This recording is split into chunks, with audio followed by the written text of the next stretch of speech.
والله يدعو إلى دار السلام ويهدي من يشاء إلى صراط مستقيم. Islam is peace, Islam is ease, Islam is not danger or disease, Islam is love and prosperity, Islam is not hatred or adversity, Islam is neither maze nor grace, Islam is giving Allah praise, Islam is keeping up the pace, Islam is for every race, Islam is peace, Islam is ease, Islam is not danger or disease. Welcome to this edition of Beauties of Islam. I'm your host, Yusuf Estes. Today we're going to continue talking about the rights and limits, and that is one of the beauties of Islam. I recall when I first came into Islam that I was pretty much impressed with some of the Western teachings and some of the incidences that were taking place at the time. People were talking at that time about the rights of children, children's rights, and I remember thinking that that's an important thing. You know, children have rights, and we should find out, what are the rights of children. At the same time, though, I'm discovering Islam, and I'm looking at Islam and asking, well, what about rights in Islam? You claim that Islam is a way of life, Islam is a complete and total package for all times and all places and all people. So is there anything in Islam about rights for children? And it's funny, you know what? Islam is all about rights. In fact, that's one of the keys, one of the most beautiful things about Islam is the rights and limits. That we don't go past somebody's rights. Because, for instance, if we give rights to the children, you could say, well, children have all rights, total rights. Now, all of a sudden, the children are telling the parents what to do. That's not a good idea. And it was Prophet Muhammad, peace be upon him, that said that one of the signs of the last days is going to be that the children will actually be superior to their own parents, treating their parents like slaves. This means they would be going beyond their rights, doesn't it? And that's exactly what we've discovered, that today, by going out here and talking about children's rights and promoting children's rights without putting a check and balance in place, it seems as though there's no way to stop the children today. When my mother, who was a school teacher for many years, came home from school one night and she said, I'm going to stop teaching. We asked her why. She said, the teachers have lost their rights. It's all about the students' rights, but the teachers have no rights anymore. I didn't quite understand what she was saying. The gravity of the whole thing didn't catch me until I realized that this is exactly the downfall of a society when you give all rights to one group, but you infringe on the rights of another group. Now, when I grew up many years ago, the teacher had the right to paddle the child if they got out of line. They had a little, like a ping pong paddle or something like that, and they would paddle you with that if you misbehaved. But then they passed a law and said no teachers can use this paddle anymore. Well, then what happens? Well, some of the teachers, they would try to swat the child with their hand. Well, they made a law against that as well. They said, no, you can't do that. That's not going to work. So now the teacher has no way to say anything over the student. They can't stop them. In fact, it got to the point where the students would challenge the teachers and say bad things in the face of the teacher and say, what are you going to do about it? Well, what could the teacher do? What can they say? Because here you are, you're trying to teach a class and you got students that will just stand up and say anything, do anything, and what can you do? It got to the point where some of the students were actually striking the teachers. Now that became a serious problem. And of course, then the students began striking each other, hitting one another. And now who can stop them? Because if you put your hand on the child, maybe you grab them too tight, you leave a mark on them or something, they can go to the authorities and you can go to jail. You started out in the morning as a teacher, you wind up at night as a jailbird. Because why? Because you don't have any longer the right to discipline the children.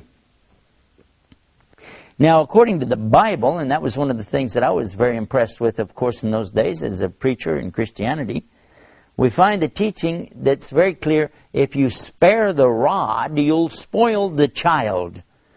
And I always derived the meaning out of that it meant that you have to use the rod at least to let the child see that you're in authority here, you know. Then the child will behave. Otherwise, they don't see any reason to follow the rules, because there's not going to be any punishment if I don't, so who'll stop me? Spoil the rod, spare the rod, spoil the child. That's what it says. Spare the rod, spoil the child. But when I got to Islam, I said, well, what does that teach? They said, well, in Islam, you're not allowed to pick up a stick and beat children. That's not permissible anyway, so we don't have that. But we do have the thing where we teach the children from early on the proper respect for authority. And this is instilled on the child from the time that they're able to move around, that time they're able to start thinking. They learn what they can do and what they mustn't do. This is pretty normal amongst most homes. You know, you see the mother, she'll say, no, no, no, no, don't do this, don't do that. That's normal, and it's good. Of course, in an Arabic home, they will be saying, la, la, la, la, la, la. It's the same meaning. Don't do it. But as they get older, and they begin to talk, speak, think, and converse with their parents, that's when the importance of teaching rights and limits really comes into play. Because it is right for the child to have a time to play with their toys. And it's also right that they should share their toys. But there has to be a limit. And the limit is going to be that the child cannot go and take from the other children without their permission.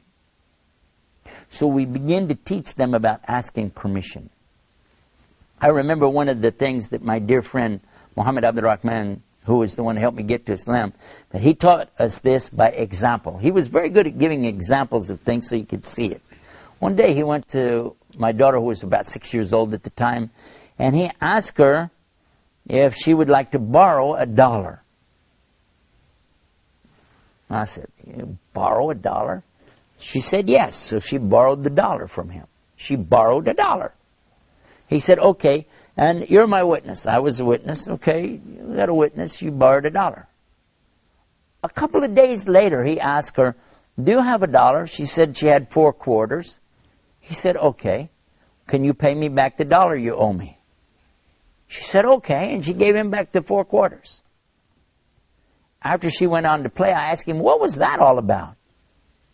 He said, didn't you get it? I said, no, I don't think I understand what's going on. He said, okay, I was teaching her that if you borrow something, you must pay it back. But you don't pay it back with anything extra. For instance, if she would have said, thank you for loaning me $1, here's the $1 back and maybe a piece of candy, he said, I wouldn't take it. That would be wrong in Islam. That goes beyond what's right. The rights of borrowing are that you give back exactly what was borrowed without anything extra with it. Otherwise it would be called riba or usury. And I thought, whoa, you're teaching a child something, this is too complicated. You're starting out a little kid. He said, no, this is when it's starting. And I thought, will that really work? Well, I found out about it later.